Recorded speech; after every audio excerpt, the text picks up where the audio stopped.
दोस्तों, जो इंसान खुद के लिए जीता है उसका एक दिन मरण होता है, लेकिन जो इंसान दूसरों के लिए जीता है उसका हमेशा स्मरण होता है।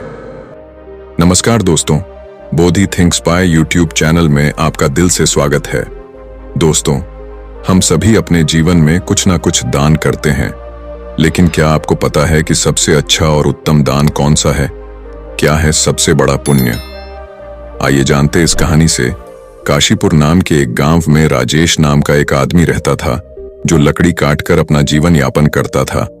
वह अपनी पत्नी के साथ रहता था। जलाऊ लकड़ी से होने वाली कमाई पर्याप्त नहीं थी। भोजन और कपड़ों की हमेशा ही कमी रहती थी।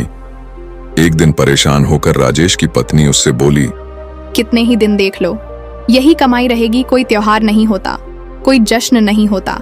इस जलाऊ लकड़ी को काटने और बेचने के बजाय तुम शहर जाकर कुछ काम क्यों नहीं कर लेते? कितने सालों तक हम ऐसे ही जीवन व्यतीत करेंगे? राजेश बोला, देखो, मैं हमेशा तुम्हारी बात सुनता हूँ। कितनी बार मुझे कहना पड़ेगा कि मैं इस गांव को नहीं छोड़ सकता। शहर में यहाँ की तरह शांति नहीं है। मैं नहीं चाहता कि अगली बार हमारे बीच यह बात निकले। उसकी पत्नी कहती है, अब हम क्या करें? मैं भी यहाँ उस पाप की वजह से हूँ जिसने तुम्हें बांध रखा है। ठीक है, खाना बन गया है, खाओ और जाओ। भोजन करने के बाद राजेश लकड़ी काटने चला जाता है। चलते चलते काफी आगे निकल जाता है। वह सोचने लगता है, आज तो बहुत दूर चला आया, मुझे एक बड़ा पेड़ चाहिए, लेकिन मुझे एक भी नहीं मिला। वहां एक पेड़ है पर काफी छोटा है, इससे मेरा क्या होगा? ठीक है, आज के लिए इससे ही काम चलाना पड़ेगा। वह एक पेड़ काटता है और अपने सिर पर जलाऊ लकड़ी का एक बंडल रखता है और उस लकड़ी को बेचने के लिए जाता है। यह क्या लकड़ी खरीदने वाला कोई नहीं है? क्या इन सब लकड़ियों को मुझे घर लेकर जाना पड़ेगा? फिर रास्ते में कुछ आगे गया, तभी एक आदमी उसे आवाज लगाता है, सुनो लकड़ी बेचने वाले, इधर आओ, ये जलाओ लकड़ी कितने की है? महाराज, आपको सारी चाहिए या आधी? अगर सारी लकड़ियां चाहिए तो केवल 20 रुपए में दे दूंगा। लकड़ी खरीदने वाला बोला, मुझे सारी लकड़ियां चाहिए, लेकिन तुमने जो दाम कहा है उतने दाम में नहीं, मैं केवल 10 रुपए दे सकता हूँ। अरे महाराज, इस कीमत पर तो मैं नहीं बेच सकता, पर वैसे मैं थक गया हूं तो दे दूंगा। 10 रुपए दे दीजिए, पहले ही बहुत देर हो चुकी है। आप मुझे वो 10 रुपए जल्दी से दे दीजिए, मुझे घर भी जाना है और खाना भी खाना है। ये लो तुम्हारे 10 रुपए, ये सारी लकड़ियां वहां रख दो। वैसे तुम भूखे लग रहे हो, क्या तुम कुछ खाना खाओगे? सब तैयार है, खाना खाओ और फिर जाना। हरीश कहता है, मुझे बहुत भूख तो लगी है, लेकिन अगर मैं खाऊंगा तो आपके लिए खाना नहीं बच पाएगा। रहने दीजिए, मैं घर जाकर खाऊंगा। चिंता मत करो, तुम खा लो, उसके बाद 10 लोग और खा सके उतना खाना है मेरे पास। जब भी तुम्हें भूख लगे तुम यहां आकर खा सकते हो। राजेश पूछता है, क्या आप हमेशा ही सबको ऐसे खाना देते हैं? जब तक ईश्वर मुझे शक्ति देता है तब तक मैं यह करना चाहता हूं, फिर ईश्वर की इच्छा। राजेश ने कहा, ठीक है, तो मैं आज खाना यहीं पर खाऊंगा। उस दिन राजेश ने उस पंडित शास्त्री के घर भर पेट खाना खाया और खाना खाने के बाद राजेश पंडित जी को धन्यवाद करते हुए बोला, महाराज, आप बहुत अच्छे और उदार दिल के हैं। ऐसा अच्छा काम करने में मैं आपकी मदद करना चाहता हूँ। अब से मैं 20 रुपए वाली कीमत की लकड़ियां 10 रुपए में दूंगा। ठीक है, तो अब मैं चलता हूँ। पंडित जी ने कहा, बेटा सकुशल रहो। राजेश ने काटी हुई सारी लकड़ी पंडित शास्त्री को 10 रुपए में दे दी और घर के लिए निकल गया। घर आके उसकी पत्नी बोली, क्या हुआ? इतनी देर तक क्या कर रहे थे? क्या आज तुमको कोई अच्छा सौदा मिल गया होगा? तो लाओ पैसे। राजेश बोला, देखने जाओ तो सौदा अच्छा नहीं था। 10 रुपए मिले हैं, रोज से कम ही है, ये लो। राजेश की पत्नी ने कहा, क्या सच में तुम मुझे 10 रुपए ही दे रहे हो? मैंने सोचा था कि जितना तुम रोज देते हो उससे दुगना तो दोगे, लेकिन तुमने मुझे उसका आधा ही दिया है। तुम इतने लंबे समय से कहाँ थे? क्या कर रहे थे? अरे मैं लकड़ियां बेचने निकला था, पर कोई खरीद ही नहीं रहा था, तो मैं हमारे पास के गांव गंगापुर में पंडित शास्त्री नाम के एक ब्राह्मण के घर गया था। वहां पर जो भी जाता है वह उन्हें प्यार से खाना खिलाते हैं। ऐसे लोगों के लिए हमें कुछ ना कुछ जरूर करना चाहिए।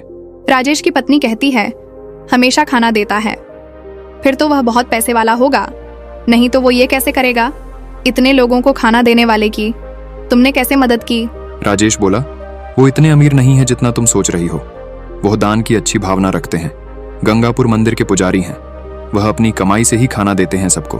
मैं तो पूछ रही थी कि तुमने उस ब्राह्मण की कैसे मदद की। हमारी आमदनी बहुत कम है, हम क्या मदद कर सकते हैं? स्वर्ग जाने के बारे में मत सोचो, पहले धरती के बारे में सोचो। फिर राजेश कहता है, तुम्हें पता भी है मैंने क्या किया? मैंने उन ब्राह्मण से कहा कि जो लकड़ी मैं लाता हूं उसे आधे दाम में दे दूंगा, और कल से कुछ लकड़ियां उनके लिए और बाकी लकड़ियां हमारे बेचने के लिए काटूं। पत्नी बोली, इतना ही काफी है, लेकिन अगर तुम जलाऊ लकड़ी के 2 ढेर नहीं काट सकते तो तुम ऐसे ही 10 रुपये लेकर वापस आओ। 10 रुपये में मैं घर कैसे चलाऊं, तुम ही बताओ। राजेश बोला, जो मैं चाहता हूं उसे पूरा करने की पूरी कोशिश करूंगा, और फिर भगवान की इच्छा, मैंने उन ब्राह्मण के घर खाना खाया है, तुम भी साथ चलना खाना खाने। राजेश हर दिन जलाऊ लकड़ी काटता था और पंडित शास्त्री से किए वादे के मुताबिक सिर्फ 10 रुपए लेता था। एक दिन पंडित शास्त्री भोजन करने बैठे ही थे, तभी बाहर से आवाज आई, महाराज लकड़ी लाया हूं, 10 रुपए दे दीजिए। यहां आकर अपनी लकड़ियां ले लीजिए ताकि मैं चला जाऊं। फिर शास्त्री जी ने कहा, देखो राजेश, मैं आज तुम्हें 10 रुपए नहीं दे सकता, तो तुम तुम्हारी लकड़ियां लो और जाओ वापस। क्यों जाऊं, यहीं के लिए लाया हूं, पैसा कल दे देना। मुझे बहुत भूख लगी है, तो कुछ खाना खिला दीजिए। खाना तो खिला ही सकते हैं ना, वैसे भी आप सभी को खिलाते हैं। शास्त्री जी ने कहा, बहुत अच्छे राजेश, पहले अपने पैर धो लो, तब तक मैं भोजन की व्यवस्था करता हूं। पंडित शास्त्री घर में जाकर अपनी पत्नी को यह बात बताते हैं। उसकी पत्नी बोली, आपने ऐसा वादा क्यों किया? हमारे घर में खाने के लिए कुछ भी नहीं बचा है, सिवाय उस खाने के जो आप अभी खाने वाले हैं। हम इस समय राजेश को कैसे खिलाएंगे? पूरा खाना खत्म हो चुका है, क्या आपको यह पता नहीं है? अरे इसमें ऐसी भी क्या बात हो गई? तुमने मुझे जो खाना परोसा है वह राजेश के लिए काफी है। सोच रहा हूं कि आज उपवास कर लूं। राजेश की पत्नी ने कहा, और मुझे बताओ कि आप ऐसा कितनी बार करोगे?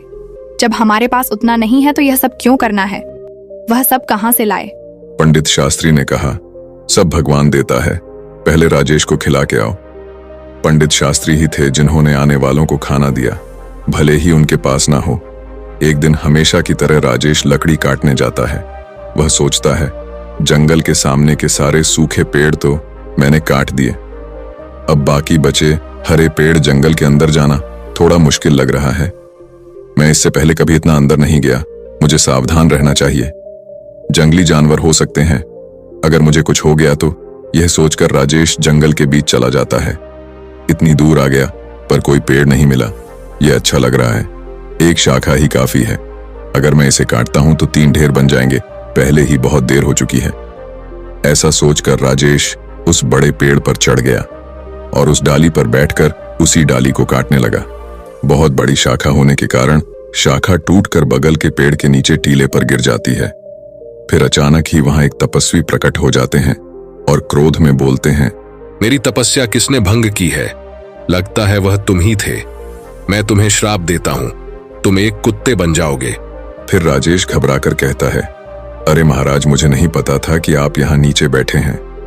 मैं यहाँ 100 साल से तपस्या कर रहा हूँ और तुमने मेरी तपस्या भंग की है। राजेश ने कहा, मैं तो रोज पेड़ काटने आता हूँ और जलाओ लकड़ियां बेचता हूँ। मैंने जानबूझकर ऐसा नहीं किया, मुझे माफ कर दीजिए महाराज, कृपया इस श्राप को वापस ले लीजिए। मैंने क्रोध में आकर तुम्हें श्राप दिया क्योंकि तुमने मेरी तपस्या भंग की है। इस श्राप को वापस लेना संभव नहीं है, जिसने श्राप दिया है उसके लिए भी संभव नहीं है। पर मैं तुम्हें एक उपाय बताता हूँ, सुनो। राजेश बोला, कृपया मुझे बताइए महाराज, मैं इस श्राप से छुटकारा पाने के लिए क्या करूं? तुम ऐसे लोगों को ढूंढो जो सबसे अच्छा दान देते हो। उनके खाने के बाद अगर उनके खाने में कोई भी दाना बच जाता है तो उसे खाकर तुम श्राप से मुक्त हो जाओगे। अगर तुम अपने अभी के रंग से पूरी तरह से सफेद हो जाते हो तो तुम इस श्राप से मुक्त हो जाओगे। हरीश रोते हुए कहता है, मैं अपनी पत्नी को रोजाना जलाऊं लकड़ी काटने से मिलने वाले पैसों से सहारा देता हूं। अब मैं कुत्ता बन गया हूं तो मेरी पत्नी का क्या होगा? महाराज ने कहा, चिंता करने की जरूरत नहीं है, तुम्हारी पत्नी को कपड़ों की कोई कमी नहीं होगी। ईश्वर है जो इसकी व्यवस्था करेंगे। इस बार जब श्राप टूटेगा तो तुम अपने कष्टों से मुक्त हो जाओगे और धन धान्य से सुखी जीवन व्यतीत करोगे। राजेश श्राप के कारण कुत्ते में बदल जाता है। मुझे अब इजाजत दीजिए महाराज। इतना कहकर वह श्राप से छुटकारा पाने के लिए यात्रा शुरू करता है। राजेश सोचने लगता है, जैसा आर्षि ने कहा था, मुझे सबसे अच्छा दान देने वाले कहाँ मिलेंगे? मेरी कुछ भी समझ नहीं आ रहा। हाँ, पंडित शास्त्री है ना, वह बड़े ही उदार दिल के आदमी हैं। अब मैं पहले प्रयास के रूप में पंडित शास्त्री के पास जाता हूं। राजेश कुत्ते के रूप में शास्त्री के घर जाता है। शास्त्री जी अपनी पत्नी से कहता है, चलो, अच्छा हुआ आज मैं बिना किसी परेशानी के सभी मेहमानों को खाना खिला पाया। सच में मैं बहुत संतुष्ट हूं। ईश्वर मुझे उन सभी को खाना खिलाने की शक्ति दे जो आज यहां आए हैं। शास्त्री के खाना खा लेने के बाद उसकी पत्नी ने बाकी खाना बाहर फेंक दिया। हरीश कुत्ते के रूप में वहां आया और शास्त्री के खाने से बचा हुआ खाना खा लिया। खाना खाते ही उसका आधा शरीर तुरंत सफेद हो जाता है। राजेश खुश होकर कहता है, मुझे लगा ही था कि पंडित शास्त्री बहुत ही उदार आदमी है। मुझे तुरंत ही आधे श्राप से मुक्ति मिल गई, लेकिन पूरी तरह श्राप मुक्त होने के लिए किसी दूसरे आदमी को ढूंढना होगा। कोई आसपास मिल सकता है, शायद मुझे श्राप से मुक्ति मिल सकती है। अगर दिए गए श्राप से मुझे मुक्ति मिल जाती है तो श्राप से मुक्त होने के बाद मैं धन धान्य और सुख के साथ रहूंगा। मैं चाहे कितने भी साल लकड़ियां काट लूं, कभी इतना बड़ा नहीं बन पाऊंगा। लेकिन यह तो मेरे साथ अच्छा ही हुआ। मुझे श्राप देने के लिए बहुत बहुत धन्यवाद महाराज। इतना कहकर राजेश दूसरे आदमी को खोजने लगता है। एक दिन संतोष नाम का एक आदमी हल जोतते हुए राजेश को दिखाई देता है। यह देखकर हरीश उसके घर के सामने जाता है। वहां से गाय दान लेने वाला सुरेश गाय को लेकर संतोष के बारे में सोचता है। संतोष बहुत ही पवित्र आदमी है। वह सिर्फ मुझे ही नहीं, कई लोगों को गाय दान कर रहा है। ऐसे लोगों को आशीर्वाद मिलना चाहिए। राजेश उसकी बातें सुनकर कहने लगता है, वाह वाह, आज मुझे श्राप से मुक्ति मिल जाएगी। यह आदमी उस पंडित शास्त्री के समान ही होना चाहिए जो सबसे अच्छा दान कर रहा है। रुक कर देखता हूं कि वह कब खाना खाता है। राजेश के वहां बहुत देर तक इंतजार करने के बाद संतोष ने अपना खाना खाया और पत्ते को बाहर फेंक दिया। राजेश तुरंत जाकर उस पत्ते का बचा हुआ खाना खा लेता है। राजेश आश्चर्य से कहता है, अरे कोई रंग नहीं उतरा।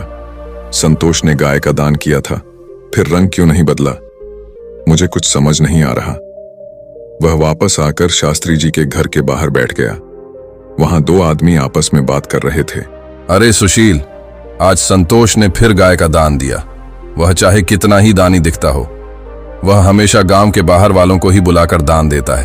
अगर तुम सच जानोगे तो चौंक जाओगे। उसकी सारी गाय 2 महीने से ज्यादा दूध नहीं देती। उसे यह पहले से ही पता होता है, और फिर उन्हें बैठाकर क्यों खिलाए, इसलिए दान कर देता है। वह कभी दूध देने वाली अच्छी गाय दान नहीं करता। ऐसा है क्या? अगर वह ऐसा करता है तो अवश्य ही उसे पाप लगेगा। हमारे राजा की तरह कोई भी नहीं कर सकता।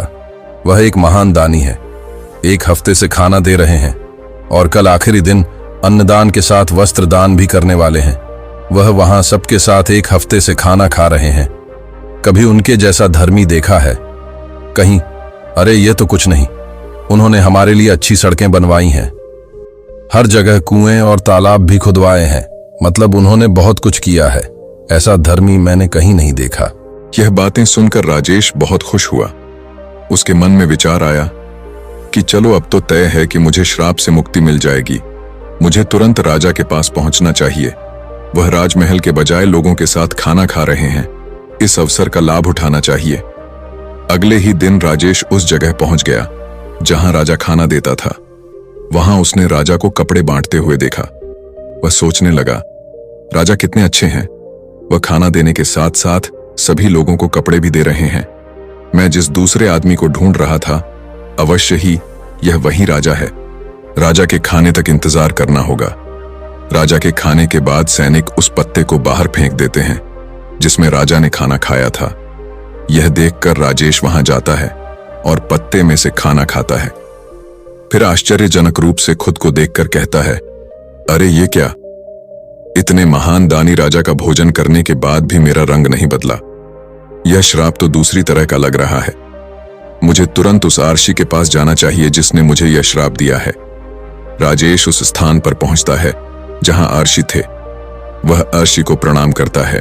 तपस्वी उसे निराश देखकर पूछते हैं, क्या हुआ राजेश? ऐसा लगता है कि तुम्हें अभी तक केवल एक ही आदमी मिला है। केवल आधा रंग बदला है क्या? तुम्हें और कोई नहीं मिला? श्राप मिले हुए बहुत दिन हो गए हैं। फिर राजेश कहता है, मुझे तो शंका है पंडित शास्त्री का खाना खाकर मैं आधा सफेद हो गया। इसके बाद मैंने उनसे भी ज्यादा दान करते लोगों को देखा। उन्होंने जो खाना खाया उसे खाने से कोई फायदा नहीं हुआ। महाराज, इसके अलावा हमारे शहर के राजा बहुत धर्मी हैं। 1 हफ्ते तक उन्होंने सबको खाना दिया, कपड़े भी दिए। इतने धर्मपरायण आदमी द्वारा खाया हुआ खाना खाने के बाद भी मैं श्राप से मुक्त नहीं हो पाया। इसमें कुछ रहस्य है महाराज, मुझे नहीं समझ आ रहा, आप ही बताइए ना। फिर महाराज ने उससे कहा, तुमने जितने को भी देखा उनमें से किसी के भी द्वारा दिया गया दान सच्चा दान नहीं था। संतोष ऐसी चीजें दे रहा था जिसकी उसे जरूरत नहीं थी। अगर उसे उनकी जरूरत होती तो वह उन्हें दान ही नहीं करता। ऐसे ही राजा जो कुछ भी देता है उसे दान नहीं माना जाएगा, क्योंकि राजा खुद नहीं कमाता। वो तुम्हारे द्वारा दिए करों में से चुकाए गए धन को उस राज्य के लोगों पर खर्च करता है। कल के दान में भोजन और वस्त्र आपके द्वारा कर के रूप में ही दिए गए थे। इसीलिए जो भी दान उसने कल किए उसे दान नहीं माना जाएगा। यह लोगों का पैसा है और लोगों पर खर्च कर रहा है। समझ रहे हो तुम इसमें राजा का दान कहाँ है। इसलिए राजा ने जो समृद्ध भोजन खाया वह तुम्हें श्राप से मुक्त नहीं कर पाया। देखो राजेश, सही दान जो उस शास्त्री ने भूखे को खाना दिया वो था। भले ही उन्होंने खाना नहीं खाया, इसलिए उसका दान सबसे अच्छा है। कुछ और प्रयास करो तुम श्राप से मुक्ति पाने के लिए। राजेश समझ गया। महाराज धन्यवाद। राजेश उदास मन से वहां से चला जाता है। बाप रे, कितनी दूर चला आया, बहुत भूख लगी है। अच्छा होगा कि पास में कुछ खाना मिल जाए। वहां पास में एक बूढ़ा आदमी घड़े में पानी ले जाता हुआ उसे दिखा दिया। वहां 2 लोग बातें कर रहे थे। उस बूढ़े आदमी को देख रहे हो, वो घड़े में पानी लाता है और वहां रखता है। इस धूप वाले रास्ते से गुजरने वालों के लिए पानी लाता है। यह बूढ़ा आदमी ऐसा लग रहा है जैसे यह 80 साल से अधिक का है। इसका काम काबिले तारीफ है। बूढ़ा आदमी जो खाना लाया था उसे निकालकर खाने लगता है। भूखा हरीश बूढ़े आदमी के पास जाता है। बूढ़ा आदमी अपने खाने में से कुछ लेता है और राजेश को देता है। राजेश इसे खाते ही श्राप से मुक्ति पाकर एक आदमी बन जाता है। राजेश, उसने बूढ़े आदमी को धन्यवाद किया और वापस लौट आया। क्या बात है, दान कभी भी छोटा या बड़ा नहीं होता। दूसरों की भूख मिटाने वाले शास्त्री और प्यास बुझाने वाले उस आदमी जैसा होता है। सबसे अच्छा दान खुद के बजाय दूसरों की मदद करना होता है। ऐसे ही चलते चलते राजेश अपनी पत्नी के पास गांव पहुंच जाता है और खुशी से रहने लगता है। उधर पंडित शास्त्री ने इतना दान कर दिया था कि उसके पास खाने को भी कुछ नहीं रह गया था। जब उसकी पत्नी ने उससे कहा कि पास के गांव में एक सेठ जी रहते हैं और वह पुण्य को मोल में खरीद लेते हैं, अत आप उनके पास जाकर और अपना कुछ पुण्य बेच करके कुछ पैसा ले आइए, जिससे अपना कुछ काम चल जाए। शास्त्री की इच्छा न रहते हुए भी वह पत्नी के बार बार कहने पर वहां जाने को तैयार हो गया। उसकी पत्नी ने उसके खाने के लिए उसे 4 रोटियां बनाकर साथ में दी थीं। वह अपने घर से चल दिया और जब वह शास्त्री उस नगर के पास पहुंचा जिसमें वह सेठ रहते थे, वहां एक तालाब था। वहीं स्नान आदि कर्मों से निवृत्त होकर वह रोटी खाने के लिए बैठा ही था कि इतने में एक कुतिया उसके सामने आ गई। उस कुतिया ने वन में बच्चों को जन्म दिया था। उसके बच्चे और वह कुतिया सभी 3 दिनों से भूखे थे। भारी बरसात हो रही थी, उसी के कारण वह बच्चों को छोड़कर शहर में नहीं जा सकती थी। कुतिया को भूखा देखकर शास्त्री ने उस कुतिया को एक रोटी दे दी। उसने उस रोटी को खा लिया, फिर दूसरी रोटी दी तो दूसरी रोटी को भी उस कुतिया ने खा लिया। इस प्रकार उसने एक एक करके 4 रोटियां कुतिया को खिला दी। कुतिया रोटी खाकर तृप्त हो गई। फिर वह वहां से भूखा ही उठकर चल दिया। फिर वह उस सेठ के पास पहुंचा। सेठ के पास जाकर उसने अपना पुण्य बेचने की बात सेठ से कही। सेठ ने कहा, आप दोपहर के बाद आइए। उस सेठ की पत्नी बहुत पतिव्रता थी। उसने अपनी पत्नी से पूछा कि एक महाजन आया है और वह अपना पुण्य बेचना चाहता है, इसलिए तुम मुझे बताओ कि उसके पुण्य में से कौन सा पुण्य सबसे बढ़कर है जिसे मैं ले लूं। सेठ की पत्नी ने कहा, आज जो उसने तालाब पर बैठकर एक भूखी कुतिया को 4 रोटियां दी हैं, उस पुण्य को खरीदना चाहिए, क्योंकि उसके जीवन का यह सबसे बड़ा पुण्य है। नियत समय पर शास्त्री सेठ के पास आया और सेठ से बोला, आप मेरे पुण्य में से कौन सा पुण्य खरीदेंगे? सेठ ने कहा। आज आपने जो यज्ञ किया है, हम उसी यज्ञ के पुण्य को लेना चाहते हैं। शास्त्री बोला, मैंने तो आज कोई यज्ञ नहीं किया, मेरे पास तो इतना पैसा ही नहीं था, मैं यज्ञ कैसे करता और कहां करता। इस पर सेठ ने कहा, आपने जो आज तालाब पर बैठकर एक भूखी कुतिया को 4 रोटियां दी हैं, मैं उसी पुण्य को लेना चाहता हूं। शास्त्री ने पूछा, उस समय तो वहां कोई नहीं था, मुझे कोई देख भी नहीं रहा था, फिर आपको इस बात का पता कैसे लगा? सेठ ने कहा कि मेरी पत्नी पतिव्रता है, उसी ने यह सब बातें मुझे बताई हैं। तब शास्त्री ने कहा, बहुत अच्छा, ले लीजिए, परंतु उसका मूल्य आप क्या देंगे? सेठ ने कहा, आपकी रोटियां जितने वजन की थीं, उतने ही हीरे मोती मैं तौल कर दे दूंगा। शास्त्री ने स्वीकार कर लिया और उसकी सम्मति के अनुसार सेठ ने एक अंदाज से उतने ही वजन की 4 रोटियां बनाकर तराजू के एक पलड़े पर रख दी और दूसरे पलड़े पर हीरे मोती आदि रख दिए। किंतु बहुत से रत्नों के रखने पर भी वह रोटी वाला पलड़ा उठा नहीं। इस पर सेठ ने कहा कि और रत्नों की थैली लाओ। जब उस शास्त्री ने अपने इस पुण्य का इस प्रकार का प्रभाव देखा तो उसकी आंखें खुल गईं। उसने कहा कि सेठ जी, मैं अभी इस पुण्य को नहीं बेचूंगा। सेठ बोला, जैसी आपकी इच्छा। इसके बाद वह शास्त्री वहां से चला गया और उसी तालाब के किनारे से, जहां बैठकर उसने कुतिया को रोटियां खिलाई थीं, थोड़े से चमकदार कंकड़ पत्थरों को तथा कांच के टुकड़ों को कपड़े में बांधकर अपने घर चला आया। घर आकर उसने वह पोटली अपनी पत्नी को दी और कहा, इसको भोजन करने के बाद खोलेंगे। ऐसा कहकर वह बाहर चला गया। उसकी पत्नी के मन में उस पोटली को देखने की बहुत इच्छा हो रही थी। उसने उस पोटली को खोला तो उसमें हीरे, पन्ने, माणिक आदि रत्न जगमगा रहे थे। वह बड़ी प्रसन्न हुई। थोड़ी देर बाद जब वह शास्त्री वापस आया तो उसकी पत्नी ने पूछा, इतने हीरे पन्ने कहां से ले आए? शास्त्री बोला, क्यों मजाक करती हो? उसकी पत्नी ने कहा, मजाक नहीं, मैंने स्वयं खोलकर देखा है, उसमें तो ढेर के ढेर बेशकीमती हीरे पन्ने भरे पड़े हैं। शास्त्री बोला, मुझे लाकर दिखाओ। उसने पोटली खोलकर उसके सामने रख दी थी। वो उन्हें देखकर चकित हो गया। उसने इसको अपने उस पुण्य का प्रभाव समझा जो उसने कुतिया को रोटियां खिलाई थीं। फिर उसने अपनी यात्रा का सारा वृत्तांत अपनी पत्नी को कह सुनाया। दोस्तों, इस कहानी का अभिप्राय यह है कि अभावग्रस्त आतुर प्राणी को दिए गए दान का अनंत गुना फल हो जाता है। वही सबसे बड़ा दान होता है और सबसे बड़ा पुण्य भी होता है। भगवान की दया के प्रभाव से कंकड़ पत्थर भी हीरे पन्ने बन जाते हैं।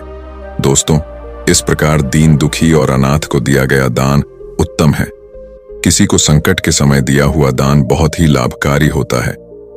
भूकंप, बाढ़ या अकाल आदि के समय आपातग्रस्त प्राणी को एक मुट्ठी चना देना भी बहुत उत्तम दान माना जाता है। वह सबसे बड़ा पुण्य होता है।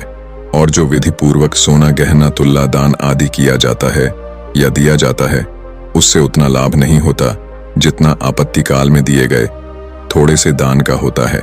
इसलिए प्रत्येक मनुष्य को आपत्तिग्रस्त, अनाथ, विकलांग, विधवा आदि की सेवा करनी चाहिए। दोस्तों, दान का महत्व त्याग का होता है, वस्तु के मूल्य और संख्या का नहीं होता। ऐसी त्याग भावना से जो सुपात्र को जिस वस्तु का जिसके पास अभाव है उसे वह वस्तु देना और उसमें किसी प्रकार की कामना को न रखना उत्तम दान कहलाता है और उसका पुण्य अनंत गुना होता है। निष्काम भाव से किसी भूखे को भोजन और प्यासे को पानी पिलाना सात्विक दान होता है। दोस्तों, क्या अंतिम घड़ी में मृत्यु के समय नाम का जप करने से मनुष्य मुक्त हो सकता है? दोस्तों, कहा जाता है कि नाम जप से बढ़कर इस दुनिया में कोई भी दूसरी साधना नहीं होती। संघर्ष और चिंता के आज के समय में ईश्वर के पवित्र नाम का जप क्या आपकी सभी समस्याओं और चिंताओं का समाधान कर सकता है? क्या हर कोई ईश्वर के नाम का जप कर सकता है? ईश्वर के किस नाम का जप करें? क्या अपने मन से कोई भी नाम जप सकते हैं या केवल गुरु से ही प्राप्त नाम ही सर्वश्रेष्ठ होता है? क्या अंतिम घड़ी में मृत्यु के समय नाम का जप करने से मनुष्य मुक्त हो सकता है? दोस्तों, नाम जप, भक्ति और परमात्मा प्राप्ति के मार्ग में आने वाले सभी प्रश्नों का उत्तर आपको इस वीडियो में मिलेगा। दोस्तों, कहा जाता है कि ईश्वर का नाम बहुत ही पवित्र और शक्तिशाली होता है। रोज रोज नाम जप करने से व्यक्ति के जीवन के सभी दुख दर्द खत्म हो जाते हैं और उसे संसार से विदा होने पर मोक्ष की प्राप्ति होती है। एक बार रात्रि का समय था। महात्मा श्यामदास जी ईश्वर के नाम का अजपा जाप करते हुए अपनी मस्ती में चले जा रहे थे। इस समय वे घने जंगल से गुजर रहे थे। विरक्त होने के कारण वे महात्मा जी लगातार देशाटन किया करते थे। वे किसी भी एक स्थान पर ज्यादा समय तक नहीं रुकते थे। वे ईश्वर के नाम के प्रेमी थे। दिन रात उनके मुख से भगवान के नाम का जप ही चलता रहता था।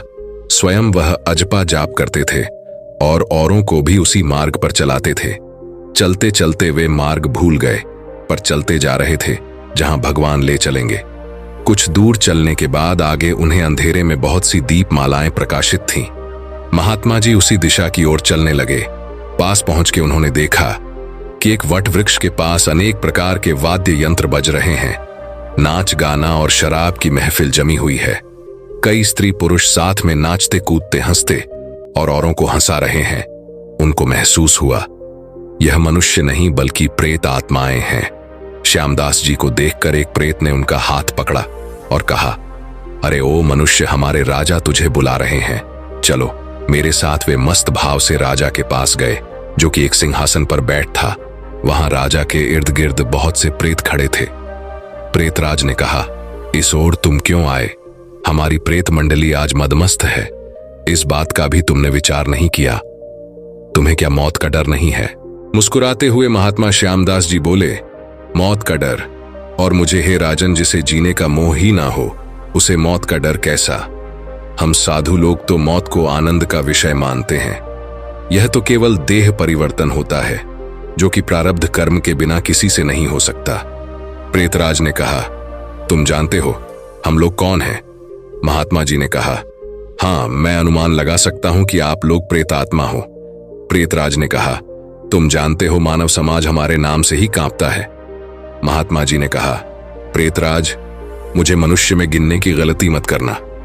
हम जिंदा दिखते हुए भी जीने की इच्छा से रहित हैं, मृत्युल्य।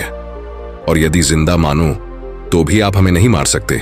जीवन मरण तो कर्मों के अधीन है। क्या मैं आपसे एक प्रश्न पूछ सकता हूं?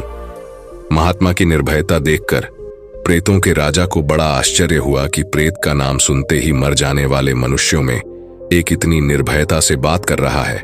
सचमुच ऐसे मनुष्य से बात करने में कोई दिक्कत नहीं। वो बोला, पूछो, क्या पूछना चाहते हो? महात्मा जी ने कहा, प्रेतराज, आज यहां आनंद उत्सव क्यों मनाया जा रहा है? प्रेतराज ने कहा, मेरी इकलौती कन्या योग्य पति ना मिलने के कारण अब तक कुंवारी थी, लेकिन अब योग्य जमाई मिलने की संभावना है। कल उसकी शादी है, इसीलिए उत्सव मनाया जा रहा है। महात्मा जी ने हंसते हुए कहा, तुम्हारा जमाई कहाँ है? मैं उसे देखना चाहता हूं। प्रेतराज ने कहा, जीवन के मोह को त्यागने वाले हे महात्मा, अभी तक वह हमारे इस प्रेत योनिको को प्राप्त नहीं हुआ। वो इस जंगल के किनारे बसे गांव के एक धनवान का पुत्र है। महादुराचारी होने के कारण वह एक भयानक रोग से पीड़ित है और कल संध्या से पहले ही उसकी मृत्यु हो जाएगी और फिर उसका विवाह मेरी कन्या से होगा। रात भर गीत नृत्य और मदपान करके हम लोग आनंद उत्सव मनाएंगे। ईश्वर के नाम का जप करते हुए महात्मा जी वहां से विदा हुए और जंगल के रास्ते आगे चलते गए। फिर वह जंगल के किनारे बसे गांव में जा पहुंचे। तब तक सुबह हो चुकी थी। एक आदमी से उन्होंने पूछा, बहुत उपचार किए जाने पर भी वह ठीक नहीं हुआ।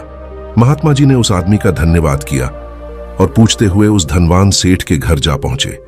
वहां शकुल चंद की हालत गंभीर थी। वह अंतिम घड़ियां गिन रहा था, लेकिन फिर भी महात्मा जी को देखकर माता पिता को आशा की किरण दिखी। उन्होंने महात्मा जी का स्वागत किया। सेठ के बेटे के पलंग के पास आकर महात्मा जी प्रभु का नाम जाप करने लगे। दोपहर होते होते लोगों का आना जाना बढ़ने लगा। महात्मा जी ने पूछा, क्यों शकुल चंद, अब कैसी तबीयत है?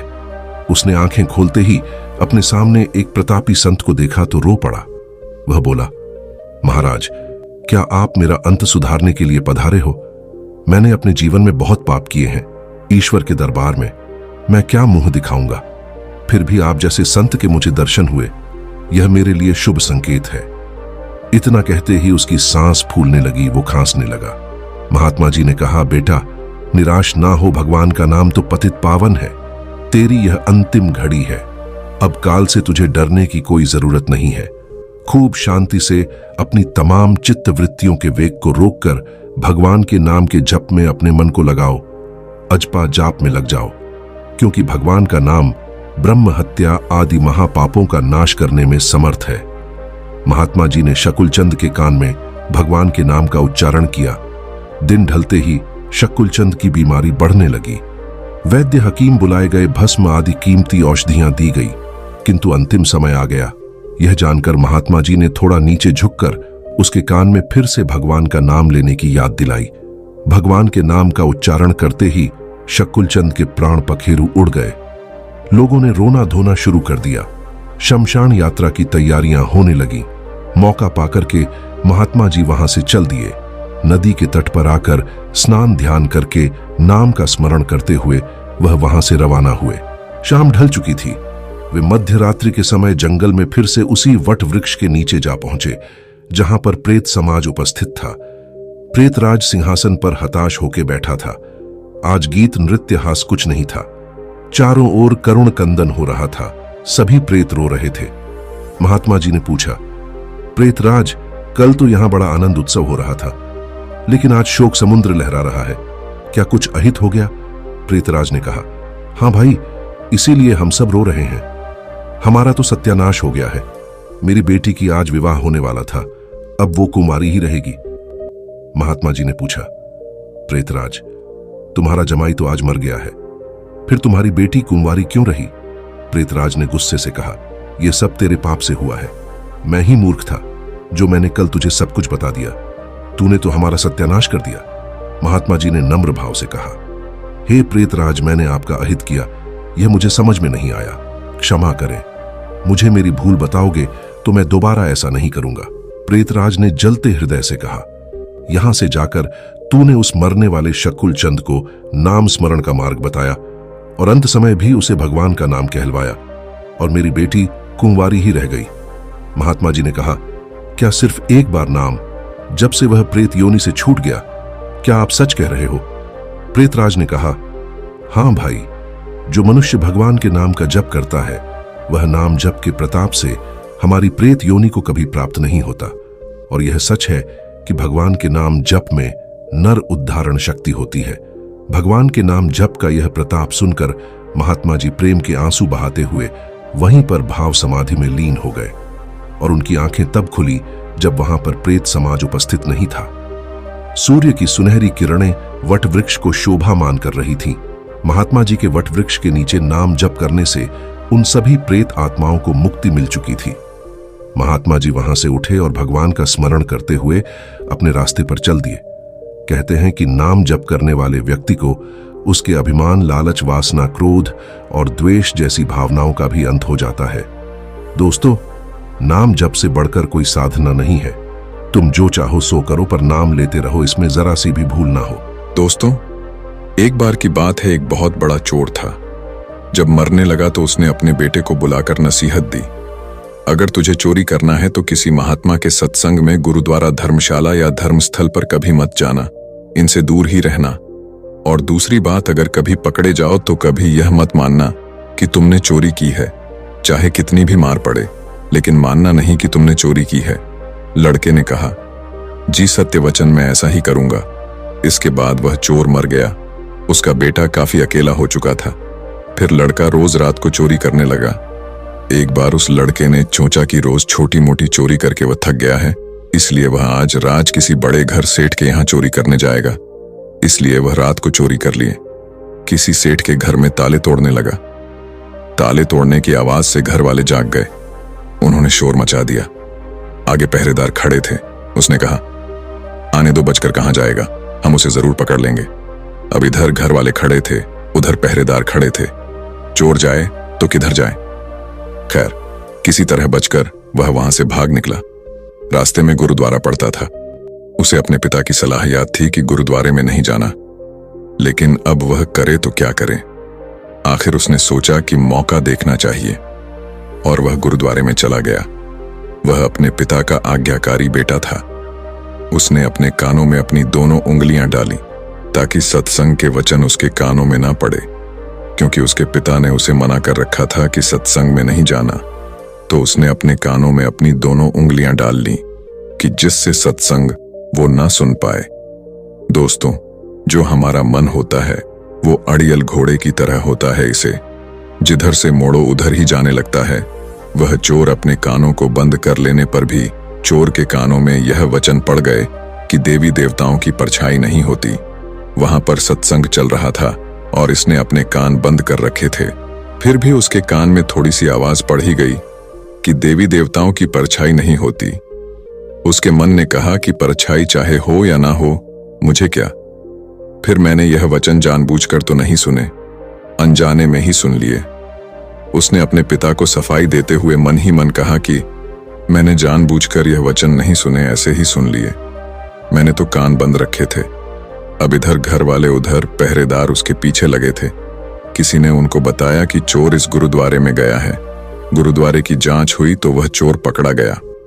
उस चोर की पुलिस ने खूब पिटाई की, लेकिन वह नहीं माना कि उसने चोरी की है। आपको बता दें कि उस समय यह नियम था कि जब तक मुजरिम अपराध को स्वीकार न करे तब तक उसे सजा नहीं दी जा सकती थी। आखिर उस चोर को राजा के सामने पेश किया गया। वहां भी उसे खूब मार पड़ी, लेकिन वह चोर था। वह मानने को तैयार ही नहीं था। उसने अपने पिता को वचन दे रखा था कि चाहे कितनी ही मार क्यों ना पड़े, वह नहीं मानेगा कि उसने चोरी की है। सेठ को पता था कि जो चोर होते हैं वह देवी देवताओं की बहुत पूजा करते हैं, देवी की आराधना करते हैं। इसलिए पुलिस ने एक महिला ठगनी को सहायता के लिए बुलाया। ठगनी को बुलाया गया, बात उसे बताई गई। उसने कहा, मैं उस चोर को मना लूंगी, उससे कहलवाना चोरी की है। उस महिला ने एक देवी का स्वांग बनाया, 2 नकली बाहें लगाई, चारों हाथों में 4 मसाले जलाई और नकली शेर की सवारी की। क्योंकि वह पुलिस के साथ मिली थी, इसलिए जब वह आई तो हिदायत के मुताबिक जेल के दरवाजे कड़कड़ करके खुल गए। पहले से ही सब योजना बनाई हुई थी। देवी जब आए जेल में तो सारे दरवाजे अपने आप खुल जाएं, और ऐसा ही हुआ। जब आदमी किसी मुसीबत में फंस जाता है तब वह अपने इष्ट को याद करता है। इसलिए चोर भी उस समय देवी जी की ही याद में बैठा था। अचानक से दरवाजा खुला और कमरे में एकाएक ही रोशनी हो गई। वह महिला जिसने देवी का रूप बनाया हुआ था, वह एक खास अंदाज में कहने लगी कि देखो भक्त, तूने मुझे याद किया और मैं आ गई। तूने अच्छा किया जो चोरी की बात नहीं बताई। तूने अगर चोरी की है तो मुझे सच सच बता दे, मुझसे कुछ नहीं छुपा है। मैं तुझे तुरंत ही आजाद कर दूंगी। वह चोर देवी का भक्त था। वह अपने इष्ट को सामने खड़ा देख करके बड़ा खुश हुआ और मन ही मन सोचने लगा कि मैं इनको सब कुछ सच सच बता दूंगा।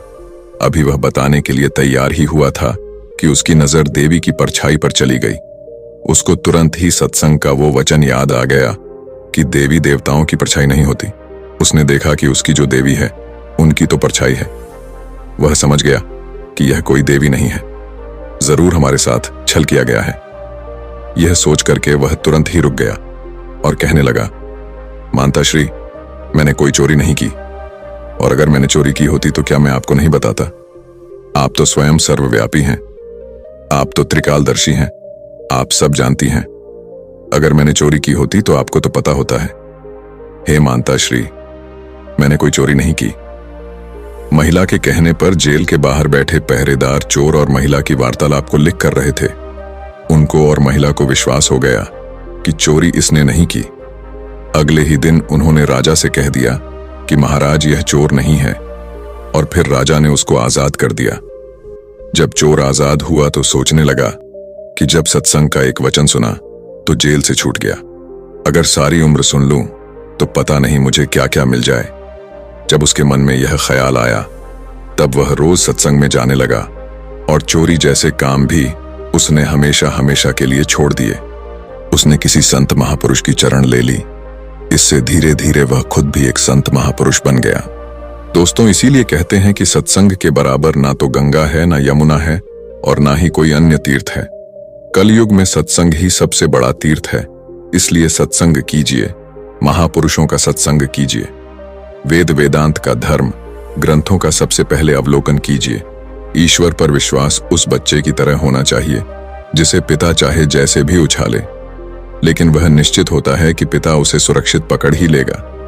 इसी तरह जो लोग ईश्वर पर विश्वास करते हैं वह हर एक परिस्थिति में सकारात्मक रहते हुए अपना कर्म करते हैं और परिणाम ईश्वर पर छोड़ देते हैं। ईश्वर पर विश्वास करने वाले सुख दुख हर परिस्थिति में उनका स्मरण करते हैं और उसकी शक्ति पर उनका टूट विश्वास होता है। दोस्तों, वीडियो के माध्यम से कोशिश की गई है कि आपको एक अच्छा संदेश प्राप्त हो। अगर वीडियो में कहीं किसी प्रकार की कोई गलती हुई है तो उसके लिए मैं आपसे दोनों हाथ जोड़कर क्षमा प्रार्थी हूं। मुझे अज्ञानी जानकर क्षमा कर देना। तो दोस्तों, कैसी लगी आपको ये कहानी? आप हमें कमेंट सेक्शन में जरूर बताना, और अच्छी लगी हो तो इस चैनल को सब्सक्राइब जरूर कर लेना। तो चलिए मिलते हैं ऐसी ही कोई नई कहानी में। तब तक के लिए अपना ख्याल रखें। धन्यवाद और नमो बुद्धाय।